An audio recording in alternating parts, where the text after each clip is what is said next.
What's up, everyone? Facebook, YouTube, Twitter, Instagram. This is BradTaylor here, showing y'all a skull my buddy Anthony Brown's working on here. He's my camera guy normally.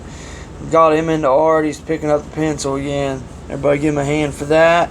Check it out, y'all. We've been teaching him the light source, trying to show him how to shade. He's doing a lot better, y'all. His artwork is tremendously increasing, like in the potential that he's got now.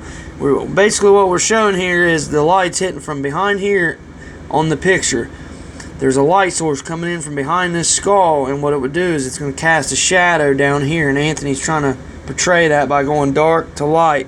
And it's kind of, you know, if the light source was hitting back here, it's going to leave a shadow down here. And he's going from real dark right along the edge of the leaves to light. And he's really starting to pick up on the concept of a light source, and I need all y'all to pick up on that concept as well. If you're wanting to improve your art, keep watching for daily videos, the daily vlog. Check me out on YouTube at I Love to Draw 24/7 BradTaylor. Instagram, Twitter, I'll have all the links in the description. You guys have a blessed day. Peace.